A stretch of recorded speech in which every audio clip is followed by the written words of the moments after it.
Okay. It had a waiver on in May of 2021. Yes, I see May of that. 2000, yeah, May of 2021. It had a fail. It doesn't show why it failed. It just shows that it failed. Hmm. I have one, two. There's two failing grades on it. One, two, three, four passing and two waivers. Four passing, two failing, and two waivers. Correct. Is there a difference between the fail and waiver? The fail means it failed the e-check. They came back. They had repairs done on it. They came back and they got a waiver. Then the next time they came in, it's the same thing because the fail and the waivers are on the same day. So what happened is they failed the e-check. They went and had work done on it. They got the waiver. And then the next time it failed again, they got another waiver. And there Yes. hasn't been a pass since, correct? Correct. Let me ask you this: does Okay. it tell by any chance which dealer brought the vehicle in? Like, does it? No, it won't tell me that. Um, I'm just I'm trying to figure out how to get more information. The reason being is I just purchased this vehicle. It's currently in the shop right now, but I'm coming up on expiration of my temporary tag, and I do have to Mm-hmm. get a e-check. So I'm trying to figure out. I don't want to run into the same issue. Exactly. I understand. Yeah. Um, I it like I said, I can give you the information I have. I'm not sure why it failed or what they did to get the waiver, but that is what happened. Okay. Came in May 29th of 2019. It failed the test.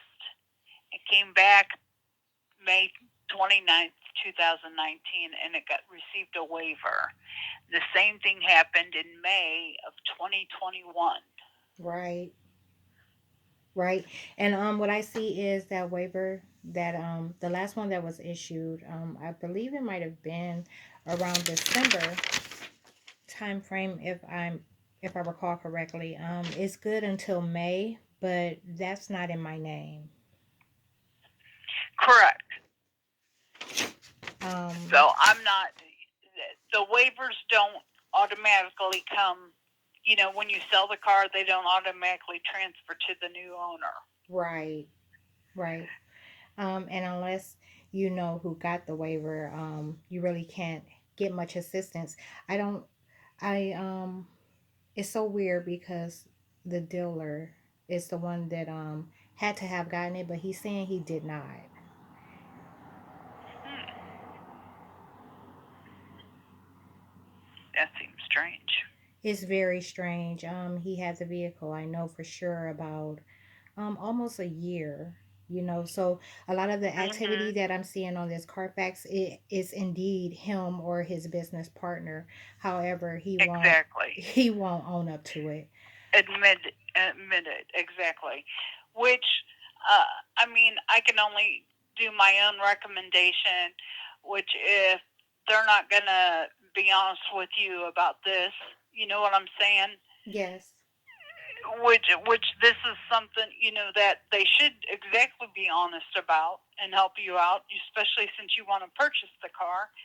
And if they don't want to help you out, then the probably not reliable people to buy a car from is all I'm trying to say.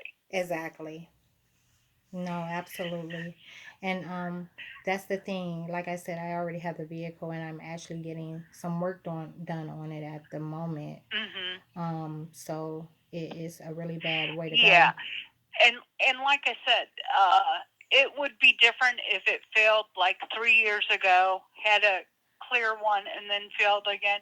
But two fails in a row doesn't make it sound good either. Exactly. But like I said, I'm just giving you my opinion. I can't I'm just giving you my opinion. No, I keep, I don't want absolutely. to, No, make you feel one way or another, but no, and absolutely it makes sense because you know what makes it look extremely bad is that it had two fails and then not a pass, which makes it look like they tried to, correct, makes it look like they tried to get it off of their inventory before it failed on them again. correct, correct. So, I mean, and I'm just saying that's my personal opinion. right. So, I just am saying, if they don't want to tell you the truth about this kind of stuff, then there's hard What telling else what are else they is wrong lying with the car. about?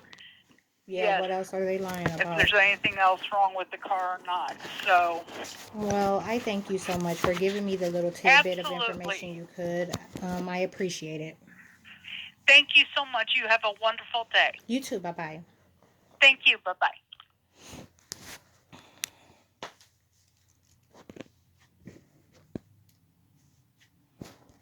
I'm well. I have a quick question for you. Okay. I'm I'm going through my paperwork.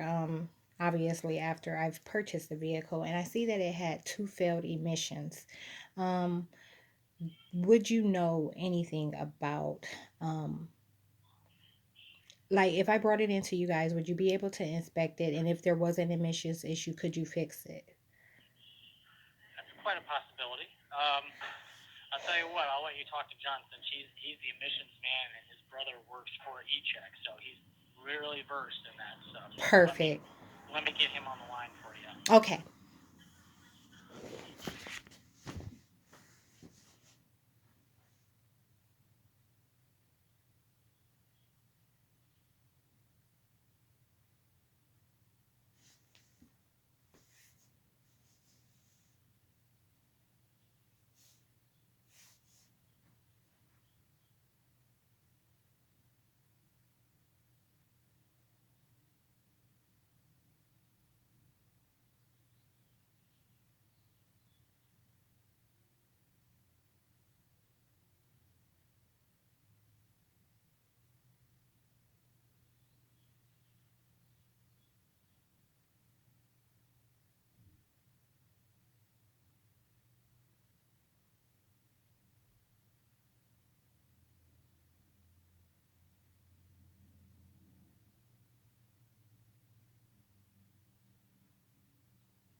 Hello, this is John. Hi, John. It's Tequila. Hello. I'm calling you about the Mercedes again. I have another question, but of different nature. It's about emissions. I was told that you are the emissions guy, and your brother works for emissions. Yes. Okay, so this is what I found. I found that this vehicle that I have, the Mercedes, that it has failed two emissions in the past. There's no record of a past emission since I tried to call the e-check and get some information on why it failed, but they don't have that information. Yeah, they probably won't. Uh, is the okay? So you have to get an E-Check done. Is that it? That's correct. Okay. So your birthday's coming up, or past, one of the two. It is coming up in June. Okay. Is your check engine light on?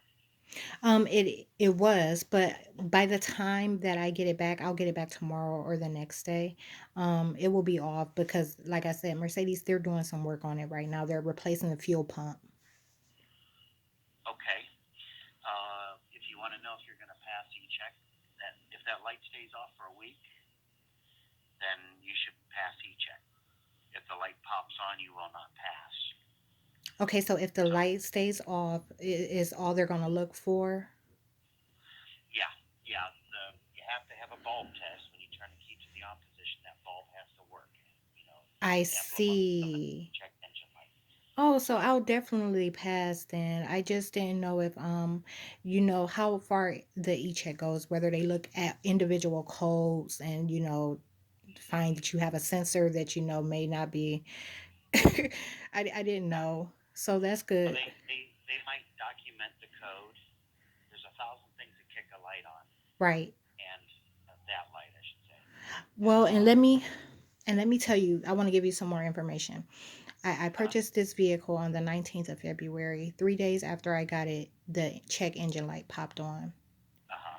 I took it to Georgia and Tennessee, and I returned to Ohio with it in that condition. When I got back, I took it to Mercedes. I also had Mercedes in Georgia look at it just to make sure I make it home okay. Uh-huh. But when I got back, they replaced the canister valve. It's some sort of component that's near or within the engine. They replaced that and they turned the light off. It's Okay. been about, let's see, how long did I have my vehicle before that light came on again? Maybe a week before it Okay. popped back on. So with the amount of time that I'm looking at that this check engine light is coming on, could there be a more severe issue? Um, well, I can't say Because getting it off is simple. one thing. I can get a little work done to get it off, but I don't want it to keep coming on. Yeah. Okay.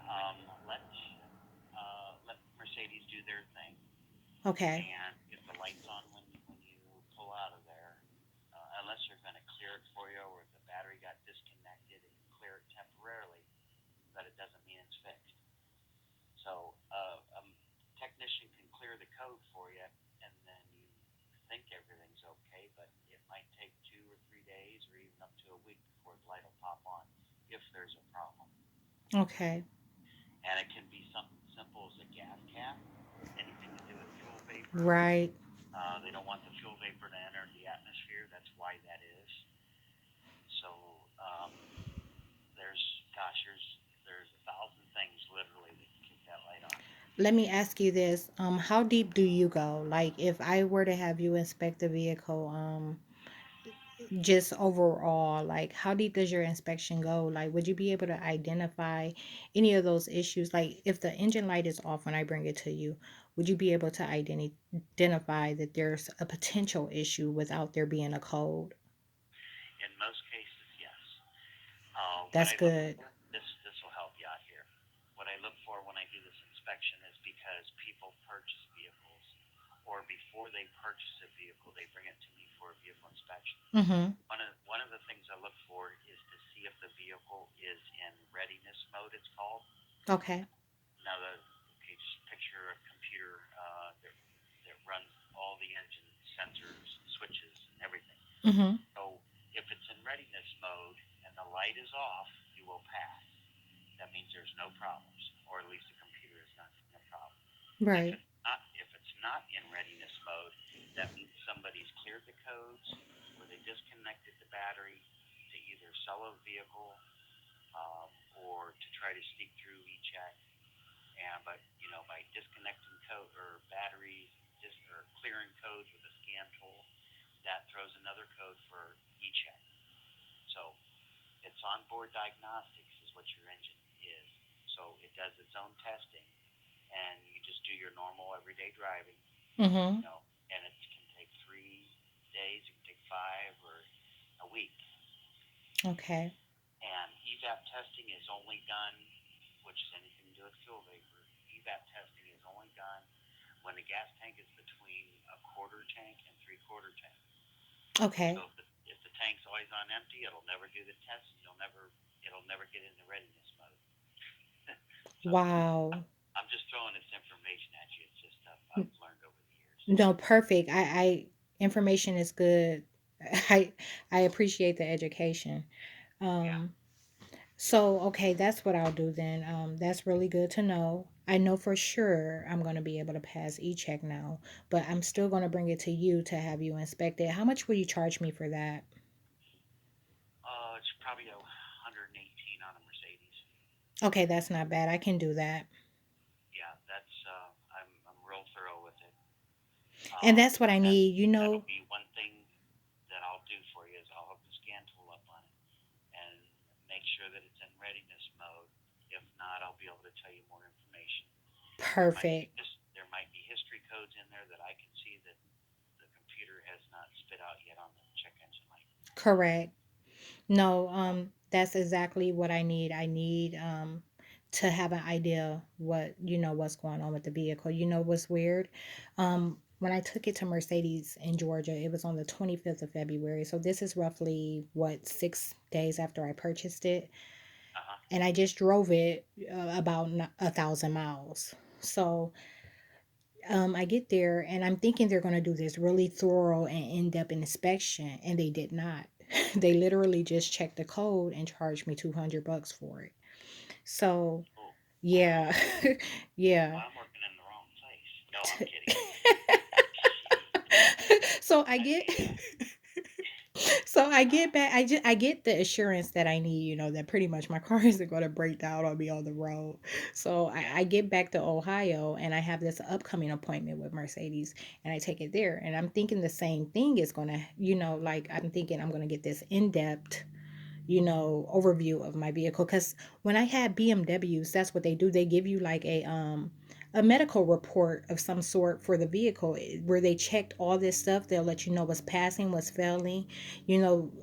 in these many miles you'll potentially need to address this. They give you like a fact sheet on it. Yeah. And I have that. I'll fill one out for you. yeah, and I can Mercedes on did it, not, and they did I'll not get do it it. out. Yeah, they did not Yeah. do it. So John, thank you so much. I'll be seeing you soon. I'll contact you beforehand. Okay. Well, be safe, and I'll wait to hear back from you. Okay. All right. Bye Bye bye. bye.